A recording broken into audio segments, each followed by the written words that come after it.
Bismillahirrahmanirrahim. Assalamualaikum warahmatullahi wabarakatuh. Selamat datang kembali di channel saya.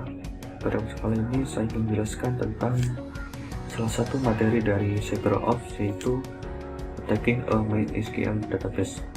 Nah, di sini saya juga sudah memiliki modulnya yang saya ambil dari Cisco Networking Academy di modul 17.2.6. Oke, nah mungkin langsung aja. Jadi pada praktikum kali ini akan ada 6 part yang akan kita lakukan. Yang pertama mulai dari open Wireshark and load the PCIP file, kemudian yang kedua view the SQL injection attack, kemudian yang ketiga dan seterusnya kita akan melihat serangan dari SQL injection.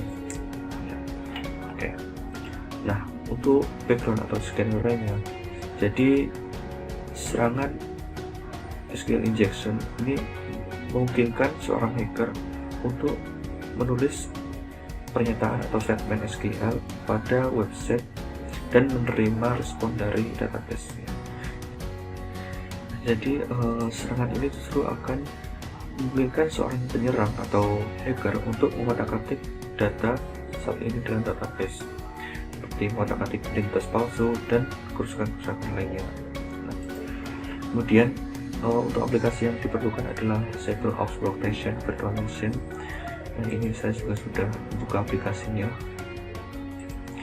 Kemudian instruksinya adalah kita akan menggunakan Wireshark untuk menganalisis lalu lintas jaringan. Jadi Wireshark ini adalah aplikasi penganalisa pakai jaringan umum. Nanti setelah mulai Wireshark, kita akan buka tangkapan jaringan yang disimpan sebelumnya dan melihat langkah demi langkah serangan SQL injection tersebut. Oke, langsung aja ke part yang pertama, yaitu open Wireshark and load the PCIP file. Jadi yang pertama adalah start the CyberOps Workstation. Ini kita sudah buka. Kemudian klik application CyberOps Wireshark. Oke, klik application, kemudian CyberOps Wireshark.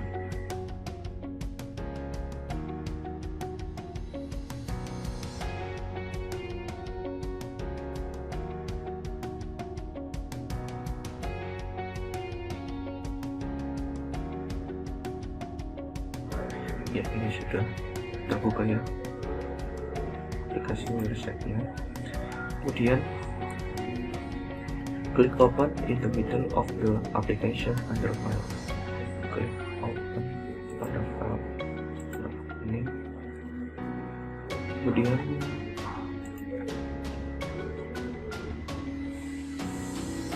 cari directory lab support file.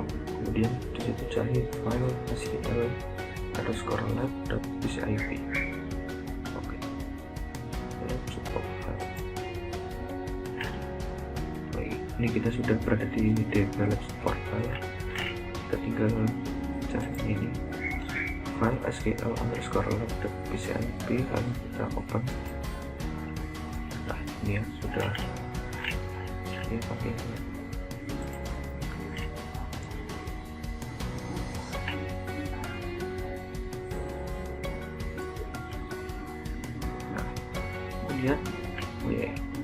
What are the two IP address involved in the SQL injection attack? Nah, apa dua alamat IP yang terlibat dalam serangan injeksi SQL? Ini berdasarkan informasi yang ditampilkan. Nah, jadi berdasarkan informasi yang ditampilkan di sini, yaitu di baris ke-30, yaitu yang terkena serangan adalah di baris ke-30. Alamat IP-nya adalah 10.0.2.4 dan 10.0.2.15. Lanjut ke part kedua, view the SQL injection attack. Kata pertama adalah right click line 13 dan select follow, kemudian add to string. Kita klik kanan pada line ke-13, kemudian follow dan ketik stream. Nah, ini sudah tampil. Nah, kemudian pada kolom find masukkan what equals 1 dan klik find next. Oke, masukkan 1 sama dengan 1 kemudian klik find next. Sudah ketemu. Oke. Jadi di sini keterangannya adalah penyerang telah masukkan query 1 equals 1 ke dalam kotak pencarian user ID pada target 10.0.2.15 untuk melihat apakah aplikasi tersebut rentan terhadap injeksi SQL. Ya. Kemudian langsung aja close the follow HTTP string. Kita close. Kemudian klik clear display filter. Oke. Clear. Oke, sekarang masuk ke part yang ketiga, yaitu SQL injection attack continuous. Oke, yang pertama adalah kita klik kanan pada line ke-19, kemudian klik follow dan HTTP string. Klik ke 19, klik follow, kemudian HTTP string.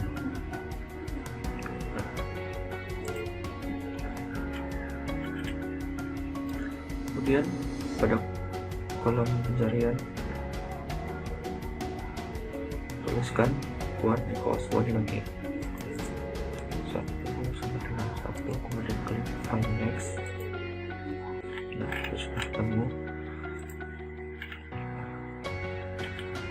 Oke. Jadi berdasarkan apa yang ditampilkan di sini, penyerang telah masukkan query ini ya. Nah, kemudian dalam kotak pencarian user ID pada target 10.0.2.15. Nah, alih-alih aplikasi merespon dengan pesan kegagalan login, aplikasi merespon dengan informasi berikutnya yang seperti yang ditampilkan di sini. Oke. Nah, kemudian lanjut kita close dulu dan juga clear display.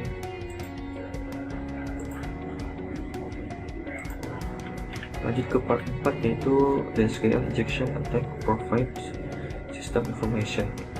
Kita klik kanan pada line kedua, kemudian slide follow, kemudian HTTP string. Dan kedua follow HTTP string. Kemudian pada kolom mencari juga kita ketik 1 sama dengan 1.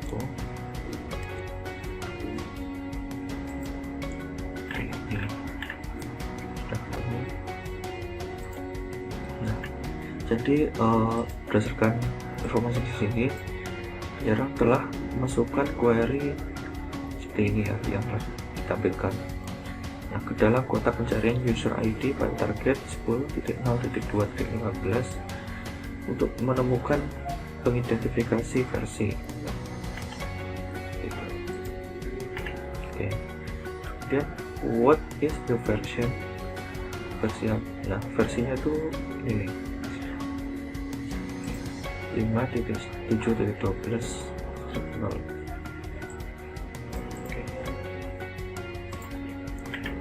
Kemudian kita close lagi.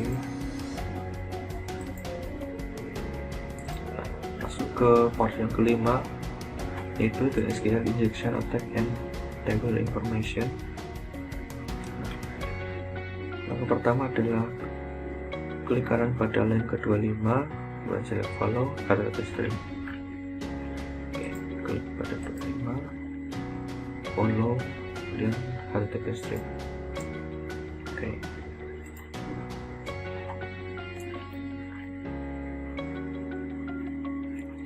Kemudian pada kolom pencarian ketik users, kemudian next.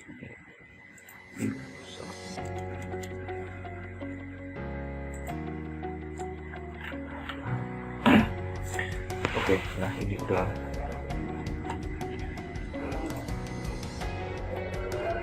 Jadi berdasarkan apa yang ditampilkan di sini, penyerang telah masukkan query ya, ini ya, seperti yang telah dituliskan ke dalam kotak pencarian user ID pada target 10.0.2.14 untuk melihat semua tabel dalam database.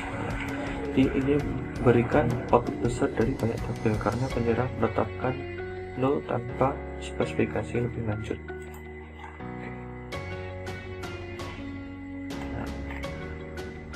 Nah, kemudian ini ada pertanyaan, what would the modified comment of query ini do for the attacker? Jadi apa yang akan dilakukan oleh perintah modifikasi comment berikut untuk menyerang?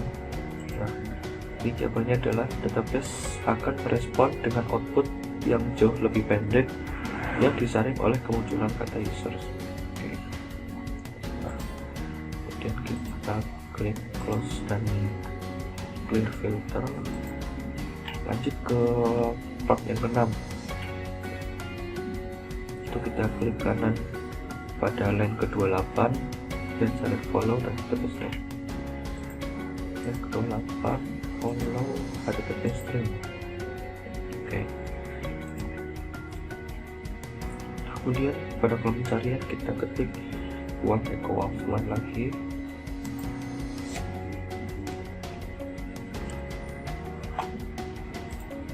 Nah, ini sudah ketemu. Kemudian nah, ini berdasarkan apa informasi yang ditampilkan di sini, itu penyerang telah memasukkan query seperti ini ya ke dalam kotak pencarian user ID pada target 10.0.2.15 untuk menarik nama pengguna dan hash kata sandi. Oke. Nah, kemudian ini ada pertanyaan, which user has the password hands off? Ini oke. Jadi usernya adalah, kita cari. Nah, jawabannya adalah ini 1337. Oke. Kemudian pertanyaan yang kedua, what is the plain text password? Jawabannya adalah Charlie. Oke. Nah, kemudian ini ada reflection equation. Jadi pertanyaan pertama adalah apa risiko platform menggunakan bahasa SQL? Jadi web biasanya kan memerlukan database dan menggunakan bahasa SQL. Nah, tingkat keparahan serangan injeksi SQL itu tergantung penyerangnya atau hackernya. Kemudian pertanyaan kedua, apa saja dua metode atau langkah yang dapat dilakukan untuk mencegah serangan SQL injection? Nah, di jawabannya bisa beda-beda ya, ada macam-macam. Nah, contohnya seperti filter input pengguna, menerapkan firewall aplikasi web, kemudian menaktifkan fitur atau kapabilitas database yang tidak perlu, pantau terus pernyataan SQL, gunakan parameter dengan prosedur tersimpan, dan gunakan parameter dengan SQL dinamis. Nah, mungkin cukup sekian penjelasan dari saya. Apabila ada yang kurang dan salah mohon maaf. Saya akhiri, assalamualaikum warahmatullahi wabarakatuh.